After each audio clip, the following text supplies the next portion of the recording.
16 de enero. Hace 2 días que la tormenta me arrojó a esta playa. He estado paseando por la isla toda la mañana. ¿Y qué isla? Mide 190 pasos de ancho por 267 pasos, de punta a punta. Además, por lo que veo no hay nada de comer. Me llamo Richard Pine y este es mi diario. Si me encuentran, o mejor, cuando me encuentren, puedo destruirlo fácilmente. No me faltan cerillas y heroína. De las 2 cosas tengo enormes cantidades, aunque ninguna de las 2 valga nada aquí. De modo que escribiré, al menos para pasar el tiempo.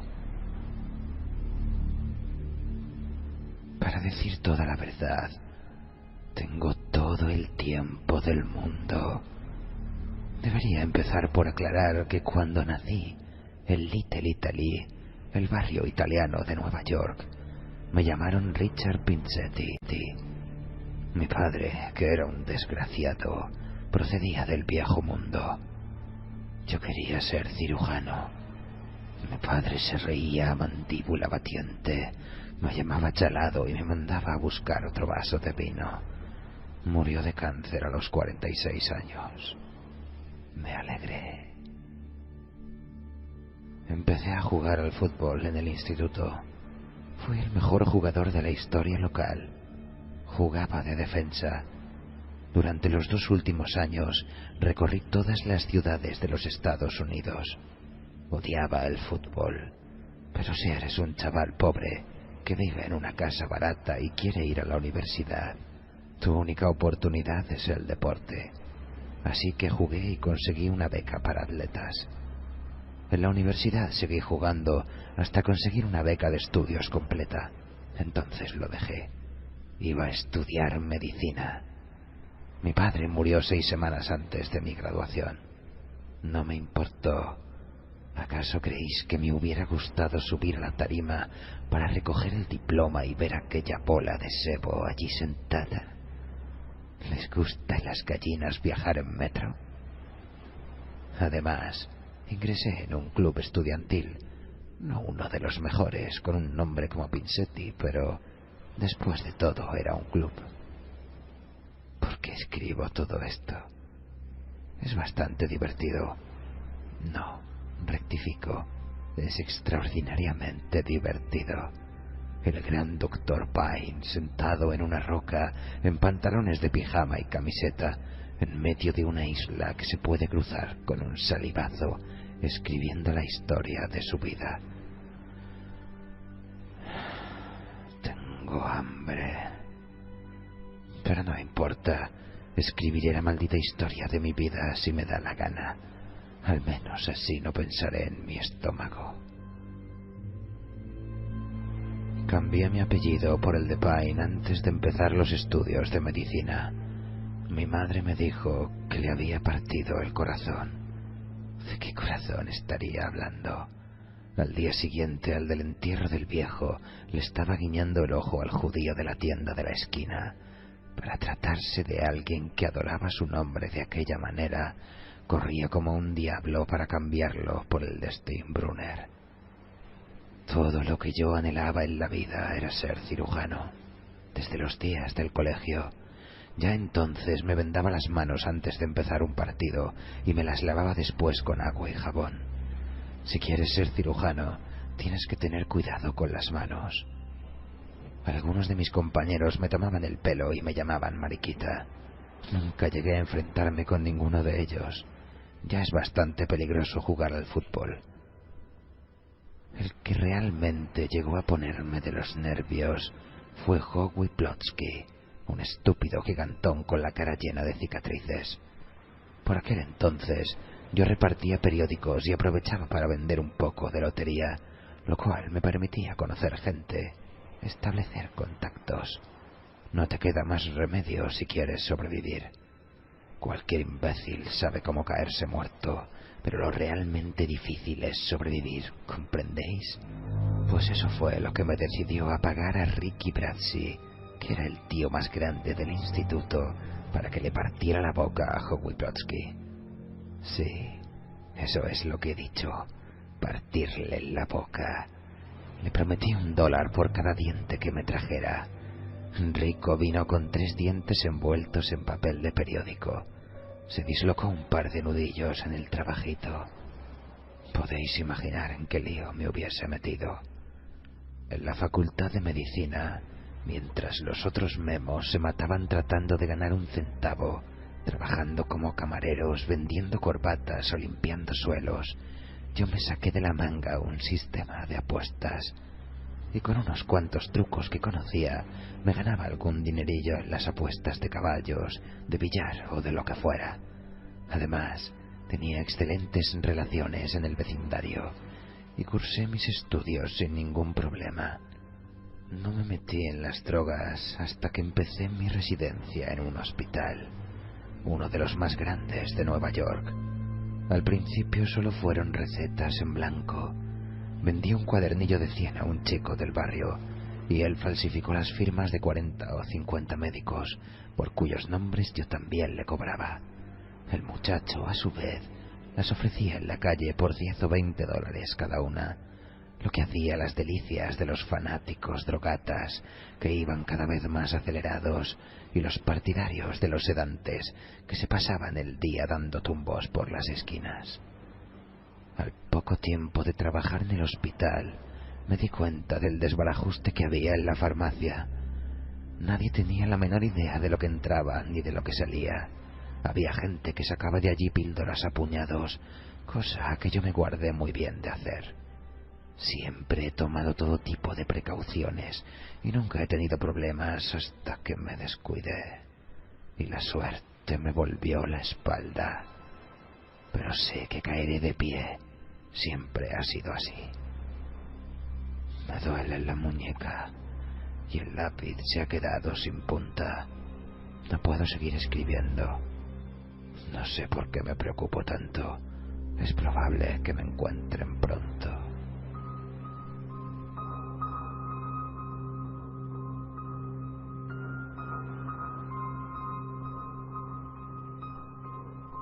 ...27 de enero... El bote salvavidas se hundió anoche en unos 3 metros de agua al norte de la isla. ¿Qué importa? De todos modos, después de arrastrarse por todo el arrecife, el fondo parecía un colador. Además, ya había rescatado todo lo que valía la pena salvar. A saber, 4 galones de agua, una cajita de costura para viajes, un botiquín y este libro en el que estoy escribiendo, que es, en realidad, un cuaderno de inspección del bote. Por cierto, ¿cómo es que a nadie se le ocurrió poner comida de reserva en el bote? El último informe que aparece en el cuaderno lleva fecha de 8 de agosto de 1970. Además, he conseguido salvar 2 cuchillos, uno mellado y el otro afilado, y un juego de cuchara y tenedor que voy a usar esta noche para la cena, asado de piedras. Bueno, al menos le he sacado punta al lápiz. Cuando salga de esta isla cubierta de excrementos de pájaro, les voy a sacar hasta el hígado a los de Paradise Lines. Solo por eso vale la pena seguir viviendo, y pienso seguir viviendo y salir de esta, no os quepa la menor duda. Voy a salir de esta. Por cierto, olvidé una cosa al hacer el inventario. 2 kilos de heroína pura. Algo así como $350.000 en las calles de Nueva York. Aunque aquí no valga más que un puñado de cacahuetes.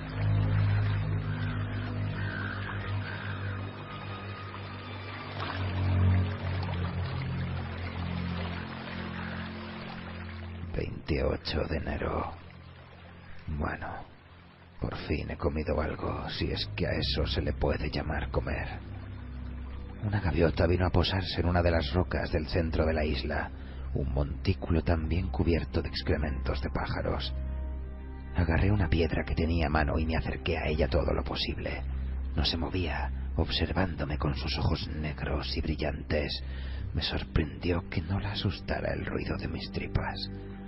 Arrojé la piedra con todas mis fuerzas y le di de lleno. La gaviota lanzó un gran nido y trató de volar, pero le había roto el ala derecha. Trepé en su busca, pero se alejó a saltos. La sangre manchaba sus plumas. Me dio bastante trabajo. Metí el pie en un agujero entre dos rocas y estuve a punto de partirme el tobillo. Finalmente, cuando empezaba a cansarme, logré darle alcance al otro lado de la isla. La gaviota se había metido en el agua y se alejaba.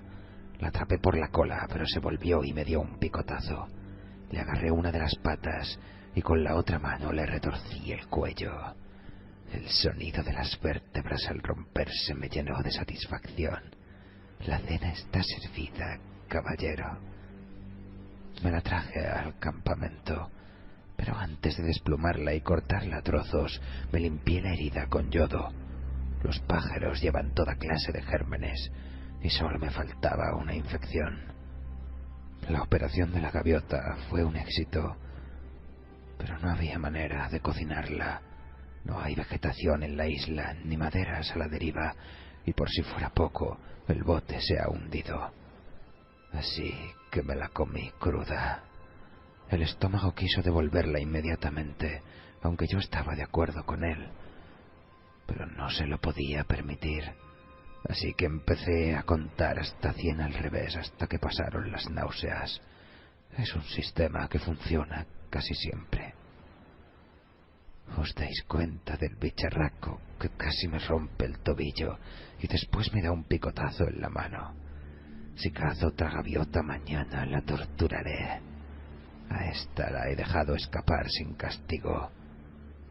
Mientras escribo, veo su cabeza cortada en la arena. Sus ojos negros, aún velados por la muerte, parecen mirarme. ¿Tienen cerebro las gaviotas? Es comestible.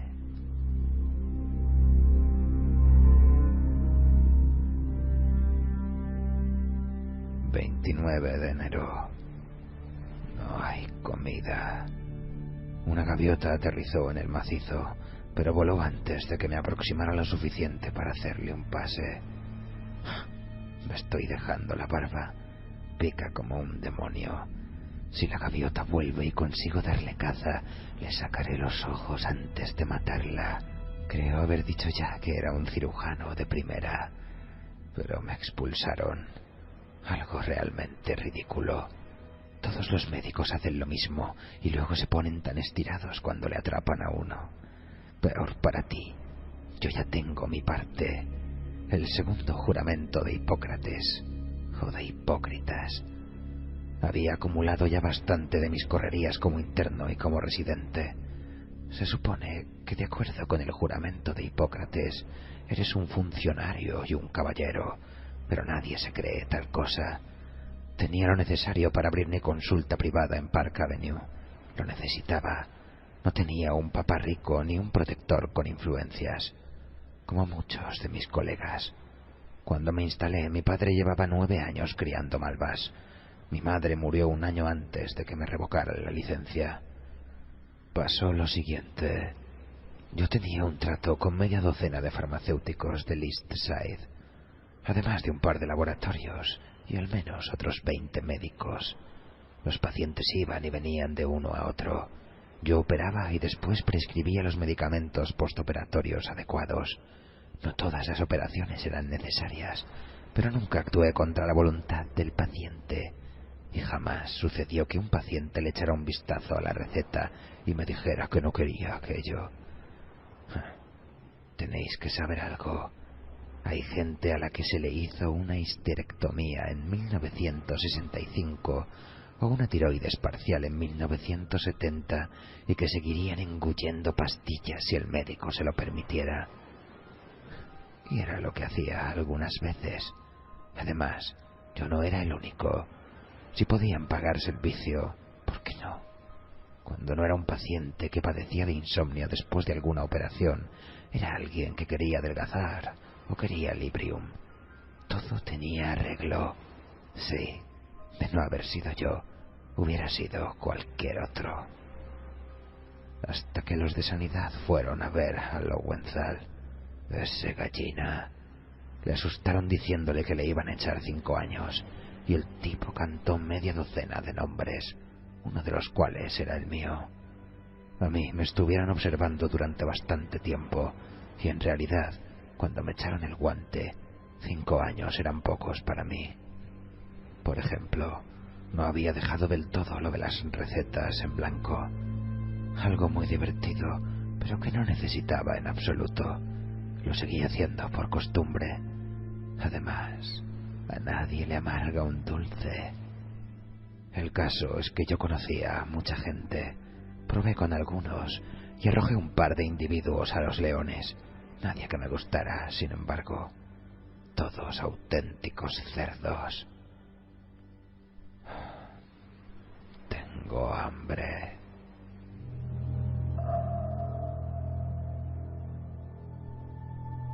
30 de enero. Hoy no hay gaviotas. Lo que me recuerda a los letreros de las tiendas de comestibles del barrio. Hoy no hay tomates. Me metí en el agua hasta la cintura, con un cuchillo afilado en la mano. Permanecí inmóvil durante casi 4 horas, mientras el sol caía de pleno sobre mis espaldas. Creía desmayarme un par de veces, pero conté hasta 100 al revés, y desapareció la sensación. No vi un solo pez. Ni uno. 31 de enero. Hoy he matado otra gaviota, tal como lo hice con la primera, pero tenía tanta hambre que no me paré a torturarla como me había prometido a mí mismo. Así que la abrí y me la comí. Vacié las tripas y me las comí también. Es extraño ver cómo se recobra la vitalidad. Empezaba a preocuparme. Tendido a la sombra del montículo central, creí oír voces.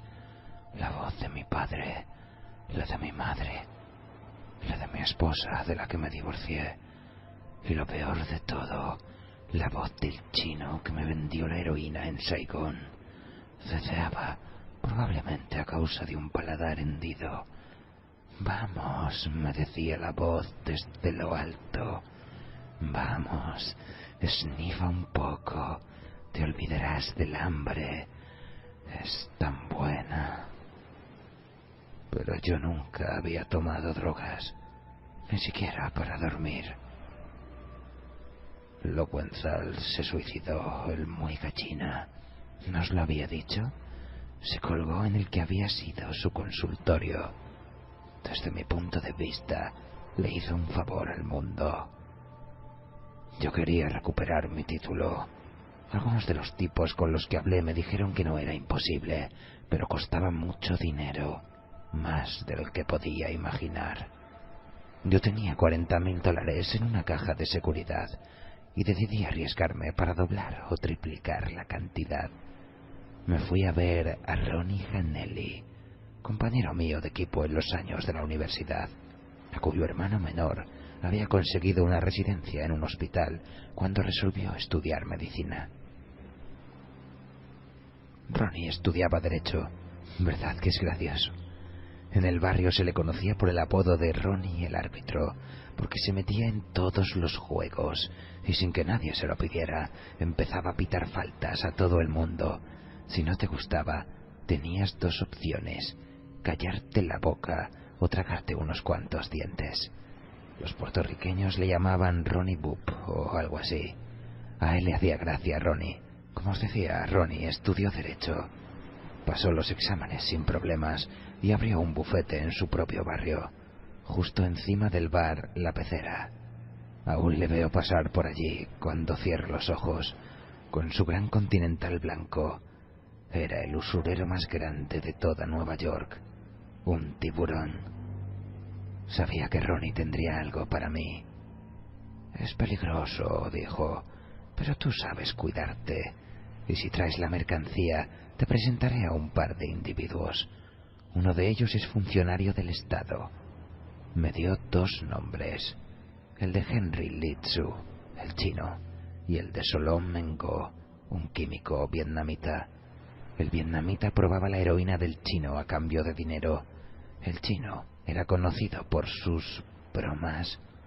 Por ejemplo, llenaba las bolsitas de plástico con talco o detergente o almidón. Ronnie decía que un día una de aquellas bromas le iba a costar la vida.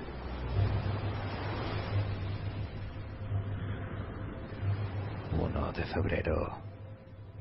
Hoy he visto un avión. Pasó de largo sobre la isla. Intenté subir al montículo central para llamar su atención, pero metí el pie en el mismo agujero del día en que cacé la gaviota.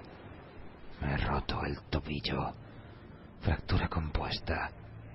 Fue como un disparo. El dolor era insoportable. Grité y perdí el equilibrio.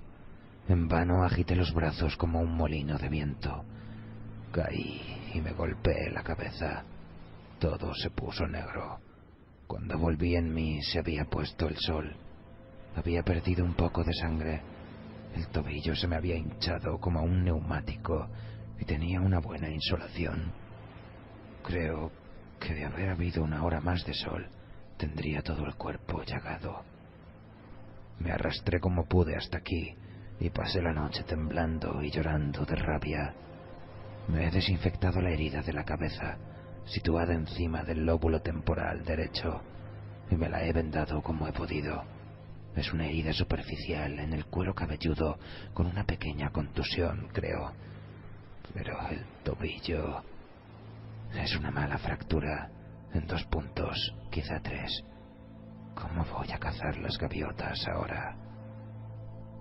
El avión debía de estar en busca de supervivientes del Calas. En medio de la oscuridad y la tormenta, el bote salvavidas ha de haber recorrido kilómetros. No creo que vuelva por aquí. Dios, cómo me duele el tobillo. 2 de febrero. He puesto una señal en la playa de Guijarros del lado sur de la isla, donde se hundió el bote. Me llevó todo el día, con algún descanso en la sombra. Aún así, me desmayé 2 veces. Calculo haber perdido unos 8 kilos, en su mayor parte por deshidratación. Desde aquí veo las 5 letras que tardé el día entero en componer. Rocas oscuras sobre la arena blanca. Gritan ayuda en letras de 1,5 metros. El próximo avión no va a pasar de largo. El pie me palpita constantemente. Todavía está hinchado y se ha puesto sospechosamente blanco alrededor de la fractura. Cada vez más blanco. Si me lo vendo con la camisa, apretando mucho, el dolor cede, pero aún así duele tanto que más que dormirme me desmayo. Empiezo a pensar que tal vez haya que amputar. 3 de febrero. La hinchazón y la pérdida de color son todavía mayores. Esperaré hasta mañana. Si la operación es imprescindible, creo que podré llevarla a cabo. Tengo cerillas para esterilizar el cuchillo y aguja e hilo de la cajita de costura. Como vendaje podría utilizar la camisa. Además, tengo 2 kilos de analgésico, aunque no precisamente del que prescribiría a mis pacientes, aunque ellos lo habrían empleado de haber dispuesto de él. Podéis apostar. Esas señoras de pelo azul serían capaces de esnifar un ambientador de pino si les hiciera efecto. 4 de febrero. He decidido amputar el pie. Hace 4 días que no como. Si espero más, corro el riesgo de desvanecerme en medio de la operación por la acción combinada del shock traumático y el hambre. En ese caso podría morir desangrado.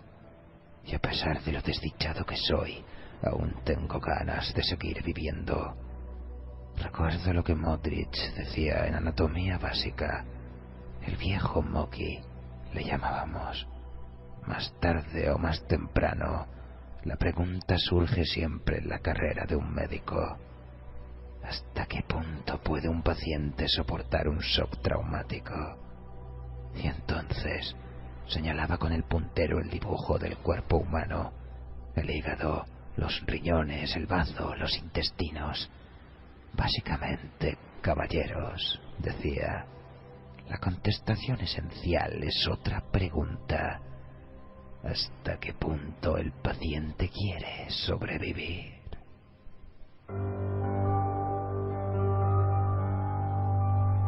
Creo poder hacerlo, de verdad. Supongo que estoy escribiendo para aplazar lo inevitable, pero se me ocurre que no acabé de contar por qué me encuentro aquí. Tal vez deba hacerlo por si la operación no sale bien. Tardaré solo unos minutos y estoy seguro de que todavía habrá claridad para la operación, ya que según mi reloj son las 9 de la mañana. En realidad, fui a Saigón como turista, no sé por qué. Hay miles de personas que van allí cada año a pesar de la guerra de Nixon. También hay gente a la que le gusta presenciar accidentes o peleas de gallos. Mi amigo chino tenía la mercancía. Se la llevé a Engo, quien me ratificó que era de primera clase. Me contó también que Litsu había gastado una de sus bromas hacía 4 meses y que su mujer había saltado hecha pedazos por los aires al poner la llave de encendido en su automóvil. Desde entonces no había vuelto a hacer bromas. Me quedé en Saigón 3 semanas. Había reservado pasaje de regreso a San Francisco en un crucero, el Calas, primera clase. Subir a bordo con la mercancía no presentó problema alguno. Engo arregló el asunto, sobornando a 2 oficiales de aduana que se limitaron a saludarme y hacer pasar las maletas. La heroína iba en una bolsa de viaje que ni siquiera vieron. Pasar la aduana en los Estados Unidos era mucho más difícil, me dijo Engo, pero ese es problema únicamente suyo. No tenía la menor intención de pasar aquello por la aduana. Ronnie había contratado a un buzo que haría el trabajo por $3,000. Tenía que encontrarme con él, ahora que lo pienso, hace 2 días, en una especie de corral llamado Regis Hotel en San Francisco. El plan consistía en poner la mercancía en una lata a prueba de agua, sujetos a la tapa un reloj y un sobre de tinte rojo. Antes de atracar, había que tirar la lata al agua, cosa que no iba a hacer yo mismo, naturalmente. Estaba todavía buscando un cocinero o un camarero al que no le viniera mal un dinero extra y que fuera lo bastante listo o lo bastante idiota como para mantener la boca cerrada cuando el Calas se hundió. No tengo ni la menor idea de cómo sucedió ni de por qué. Se nos había echado encima un buen vendaval, pero el crucero parecía capaz de capearlo. No obstante, el día 23, alrededor de las 8 de la noche, hubo una fuerte explosión bajo cubierta. Yo estaba en el salón en aquel momento, y el Calas se escoró casi inmediatamente. La gente empezó a gritar y a correr en todas direcciones. Las botellas cayeron de las estanterías del bar y se estrellaron contra el suelo. Un hombre salió de una de las escaleras con la camisa quemada y la piel asada. Los altavoces empezaron a decir a la gente que se dirigiera a los botes salvavidas que se les habían asignado al principio del viaje durante un simulacro. Los pasajeros echaron a correr sin rumbo. Muy pocos se habían molestado en comparecer durante el simulacro. Yo no solo estuve allí, sino que fui más temprano para estar en primera fila y ver bien todo. ¿Comprendéis? Siempre pongo mucha atención en lo que se refiere a mi pellejo. Bajé a mi camarote, saqué las bolsitas de heroína y me puse una en cada bolsillo. Después me dirigí al bote salvavidas 8. Mientras yo subía las escaleras, hubo otras 2 explosiones y el barco se inclinó aún más peligrosamente, si cabe. En cubierta todo era confusión. Vi una mujer que corría por la cubierta resbaladiza, gritando y con un niño en brazos. Según se inclinaba el buque, ella ganaba velocidad. Finalmente, golpeó contra la borda a la altura de los muslos, saltó por encima de ella, dio 2 vueltas de campana y desapareció de mi vista. Había un hombre de mediana edad sentado en medio del puente que se arrancaba los cabellos con las manos. Otro, con ropas blancas de cocinero, la cara y las manos horriblemente quemadas, se daba contra las paredes y gritaba. El pánico era total y se había contagiado del pasaje a la tripulación como una epidemia. Tenéis que tener en cuenta que entre la primera explosión y el hundimiento del barco pasaron solamente 20 minutos. Algunos de los botes iban repletos de gente que aullaba y otros totalmente vacíos. El mío, que estaba en la zona más próxima al agua, estaba casi desierto. Nadie más que yo y un marinero, con la cara muy pálida y llena de espinillas. «Echemos al agua enseguida a este condenado barreño», dijo con los ojos desorbitados, «porque la maldita bañera se va a pique sin remedio». Maniobrar un bote no es nada difícil, pero con los nervios el marinero se hizo un lío con las maromas de su lado. El bote bajó unos 2 metros y quedó colgado, yo más cerca del agua que él. Fui hacia su lado para ayudarle cuando empezó a gritar. Había logrado deshacer el nudo, pero al mismo tiempo se había pillado la mano. La soga se deslizó sobre la palma, dejándosela en carne viva. Finalmente salió despedido de la embarcación. Acabé de deshacer el hilo y libré el bote, que bajó al agua. Empecé a remar como un condenado. Remar era algo que siempre había hecho por placer en las casas de veraneo de mis amigos, pero ahora, por primera vez, lo hacía para salvar mi vida. Si no me alejaba del Caas antes de que se hundiera, me arrastraría con él. 5 minutos más tarde se hundió. No escapé del todo a la succión. Tuve que remar desesperadamente solo para permanecer en el mismo lugar. Se hundió muy deprisa. Todavía había gente aferrada a la borda, gritando. Parecían una banda de monos desesperados. La borrasca empeoró. Perdí un remo. Pasé la noche en una especie de pesadilla, achicando agua del bote primero y maniobrando con el único remo que me quedaba después para mantener la proa contra el oleaje.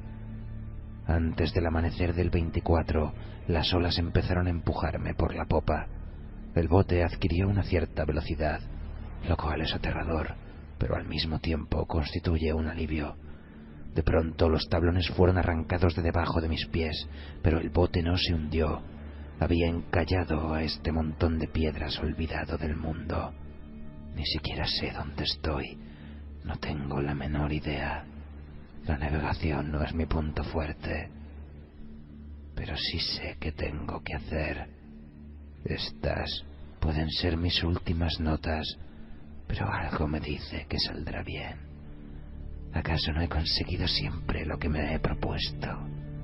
Además, hoy se hacen maravillas con las prótesis y podré moverme con un solo pie con toda comodidad.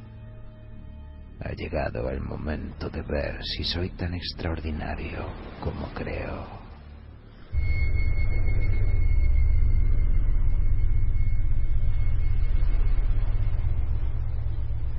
5 de febrero. Lo hice. El dolor era lo que menos me preocupaba, porque puedo soportarlo, pero temía que la debilidad, el hambre y el dolor combinados me hicieran perder el conocimiento antes de acabar. Pero la heroína resolvió el problema maravillosamente. Abrí una de las bolsitas y aspiré 2 generosas dosis sobre una roca plana. Primero la ventanilla derecha, luego la izquierda. Era una especie de hielo deslumbradoramente anestésico que invadía mi cerebro íntegro. Aspiré la heroína al dejar de escribir, ayer a las 9:45. Cuando volví a mirar la hora, las sombras se habían movido, dejándome parte del cuerpo al sol, y eran las 12:41. Me había adormilado. Nunca había imaginado que fuese tan fantástico. No comprendo por qué le tenía tanta manía. El dolor, el miedo y la infelicidad. Todo desaparece dejando solo una calma eufórica. Operé en aquellas condiciones. Como era de esperar, sentí un dolor agudísimo, especialmente en la primera parte de la operación. Pero el dolor parecía desconectado de mí, como si fuera de otro. Me molestaba, pero me resultaba extraordinariamente interesante. ¿Podéis entender lo que digo? Si alguna vez habéis empleado un calmante con una fuerte base de morfina, sabréis a qué me refiero. Hace algo más que mitigar el dolor. Induce un estado mental, una cierta serenidad. Entiendo por qué la gente se queda colgada. Aunque esa sea una palabra horrorosamente fuerte, y que usa en general la gente que nunca lo ha probado. A media operación, el dolor empezó a ser algo más personal. Oleadas de desfallecimiento me acometían.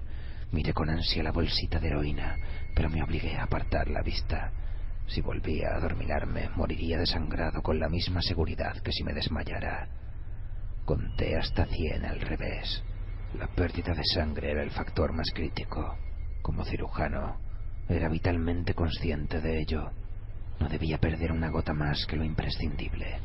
Si un paciente sufre una hemorragia durante una operación, se le puede suministrar sangre en un hospital, pero yo carecía de esos medios. Todo lo que se había perdido estaba ya perdido, hasta que mi propia fábrica de sangre lo repusiera. No tenía hemostáticos, ni hilo de sutura, ni grapas. Empecé la operación exactamente a las 12:45. Acabé a la 1:50 e inmediatamente me atonté con heroína, una dosis mayor que la anterior.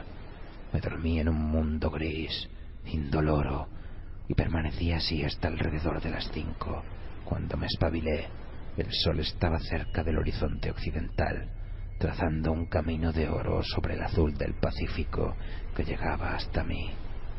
Nunca he visto algo tan increíble, tanto que me compensó el dolor en un segundo.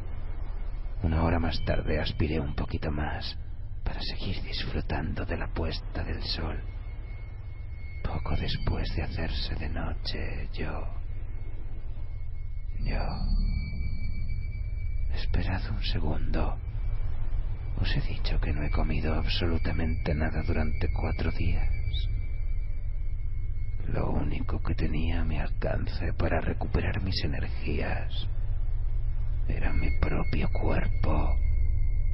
Después de todo, ¿no se ha dicho una y otra vez que la supervivencia es una cuestión mental, de una mente superior? No voy a justificarme diciendo que cualquiera hubiera hecho lo mismo. En primer lugar, hay que ser cirujano, y aun conociendo la técnica de la amputación, es posible hacer una carnicería y desangrarse de todos modos. Y aun en el caso de poder sobrevivir a la amputación y el shock traumático, jamás se le ocurriría algo semejante a alguien convencional. No importa, nadie tiene por qué enterarse. Lo último que haré antes de abandonar la isla será destruir este libro. Tuve mucho cuidado. Lo lavé muy bien antes de comérmelo.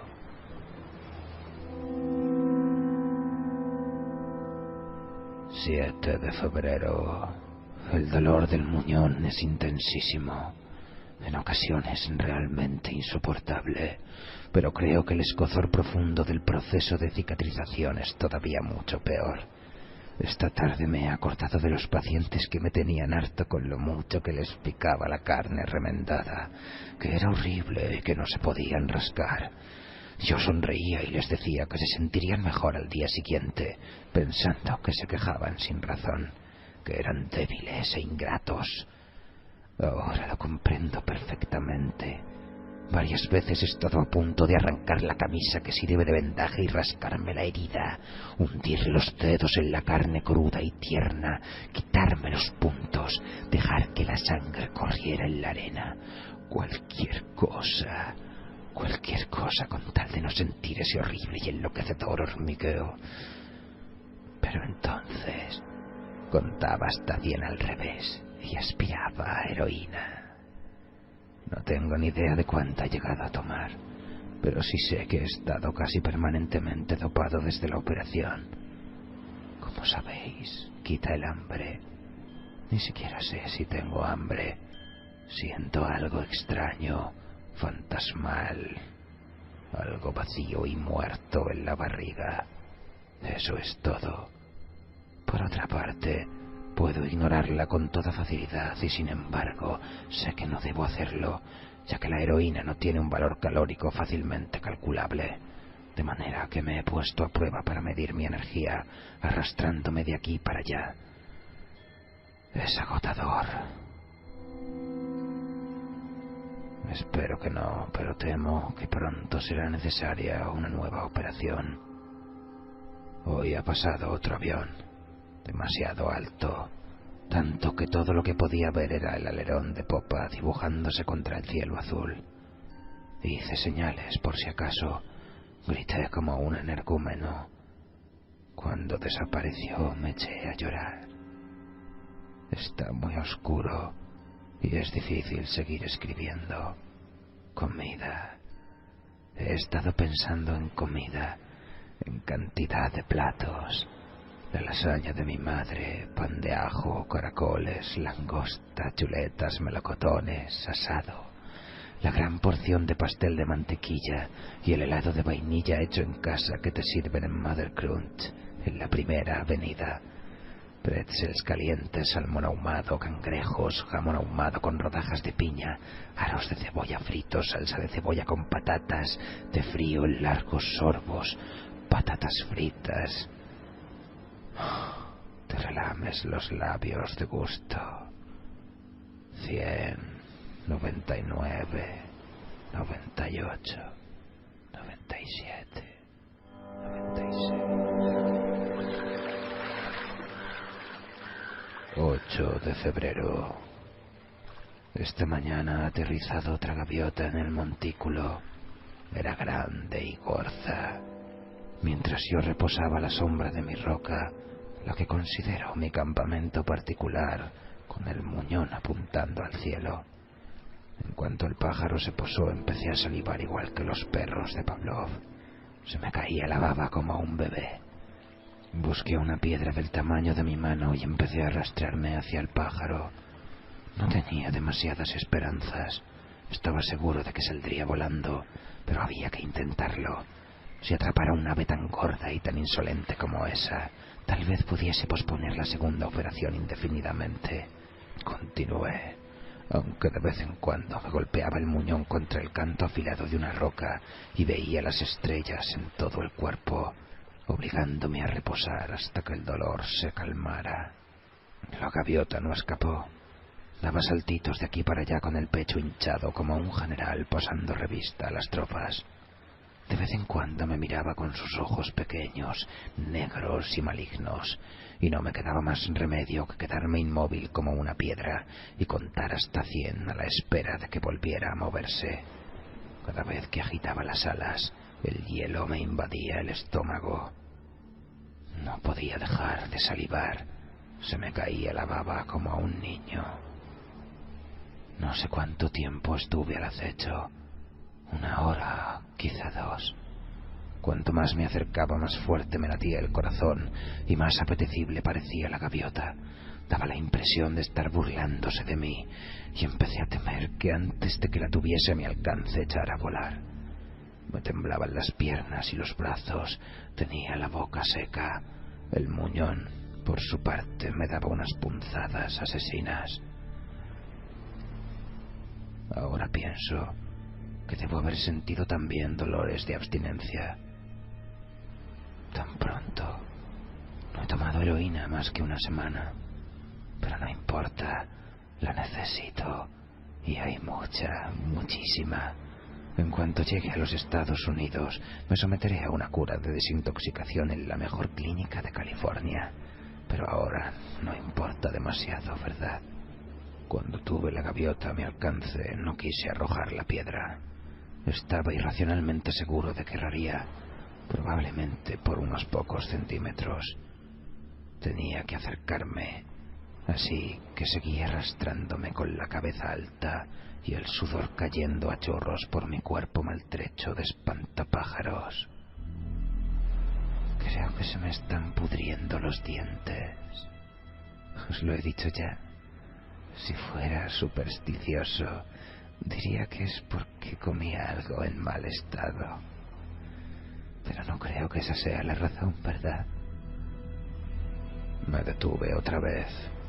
Estaba mucho más cerca de esta gaviota que de cualquiera de las anteriores. No conseguía obligarme a tirar la piedra. La agarré con toda mi alma hasta que me dolieron los dedos, pero ni siquiera así pude hacerlo, porque sabía perfectamente que no dar en el blanco significaba la muerte. No me importaba emplear toda la mercancía. Les voy a poner un pleito que se van a cortar toda la vida. Viviré como un rey durante el resto de mi vida, mi larga, larga vida. Estoy convencido de que hubiera escalado hasta poder tomarla con la mano si finalmente no hubiera levantado el vuelo. La hubiera estrangulado, pero extendió las alas y echó a volar. La insulté, me hinqué de rodillas y le lancé la piedra con las pocas fuerzas que me quedaban, y le di. El pájaro soltó un gran nido y cayó al otro lado del montículo, entre risas y temblores. Sin preocuparme por los golpes en el muñón ni por si se me abría la herida, llegué a la cima y empecé a descender por la otra vertiente. Perdí el equilibrio y me di en el suelo con la cabeza. En aquel momento ni siquiera lo advertí. Aunque tengo un magnífico chichón como recuerdo, solo podía pensar en la gaviota y en cómo la había dado. Suerte fantástica, aún volando le había dado. La gaviota se arrastró hasta la playa, con el ala rota y el cuerpo ensangrentado. Me arrastré tras ella todo lo rápido que me era posible, pero ella era más veloz. Una carrera de lisiados. Podría haberla capturado, ya estaba muy cerca de no haber sido por mis manos. Tengo que cuidar mis manos. Puedo volver a necesitarlas. A pesar del cuidado, tenía las palmas llenas de tajos cuando por fin llegamos a la playa. Por si fuera poco, golpeé mi reloj contra una roca y saltó hecho añicos. La gaviota entró en el mar cojeando, graznando como una endemoniada. La atrapé, pero solo me quedó un puñado de tristes plumas. Entonces me caí y tragué agua, tosiendo y atragantándome, pero seguí arrastrándome y hasta traté de nadar tras ella. La venda del muñón acabó por caérseme en el agua. Empecé a hundirme y no tuve más remedio que regresar a la arena. No sé cómo, pero salí del agua, temblando, exhausto y encogido por el dolor, llorando, gritando y maldiciendo a la gaviota. Todavía estaba a la vista, allá lejos, cada vez más lejos. Creo recordar que en un momento le rogué que volviera. Eso sí, cuando salió al arrecife juraría que estaba muerta. No es justo.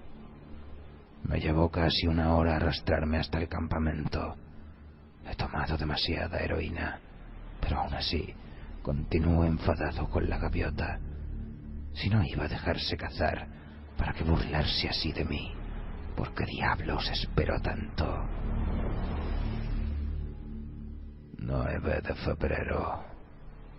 Me he amputado el pie izquierdo y lo he vendado con mis pantalones. Extraño.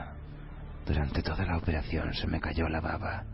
Se me cayó la baba, como cuando descubrí la gaviota. Se me caía la baba sin parar, pero me obligué a esperar hasta la noche. Conté hasta 100 al revés, 20 o 30 veces. 11 de febrero. Ha llovido durante 2 días con mucho viento.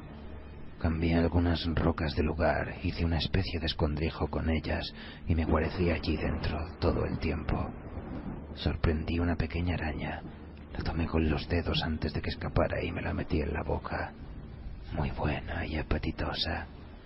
Empecé a temer que las rocas que tenía encima de la cabeza se vinieran abajo y me sepultaran, pero ya no importaba demasiado. Me pasé toda la tormenta muy dopado.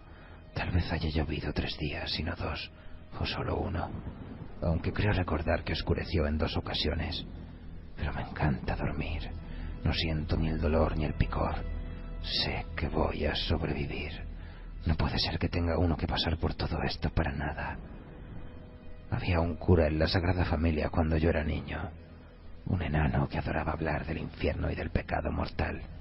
Les tenía verdadero cariño. No hay retorno del pecado mortal, ese era su punto de vista. Me pasé la noche soñando con él, el padre Hailey, con su sotana y su nariz de whisky, sacudiéndose el dedo y diciendo: «¡Qué vergüenza, Richard Pinsetti! Un pecado mortal, condenado al infierno, sí, condenado al infierno». Me reí de él. Pero si esto no es el infierno, ¿dónde estoy? El único pecado mortal es darse por vencido. La mitad del tiempo la paso delirando.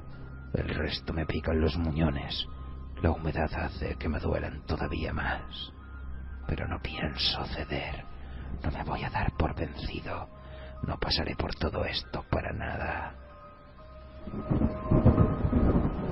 12 de febrero. Me arrastré hasta el sur de la isla y encontré varios trozos de madera arrojados por la tormenta, además de varios tablones de mi propio bote. Había kelpo y algas en uno de los tablones y me lo comí todo. Me dieron ganas de vomitar. Es como comerse la cortina de plástico del baño. Pero me siento mucho más fuerte esta tarde. Llevé la madera a la arena para que se secara. Todavía me queda una caja completa de cerillas a prueba de humedad y podré hacer una fantástica señal de humo si pasa alguien pronto. Si no, me servirá para cocinar. Voy a meterme más heroína. 13 de febrero. Hoy he encontrado un cangrejo. Lo maté y lo cocí en una pequeña hoguera. Esta noche casi vuelvo a creer en Dios.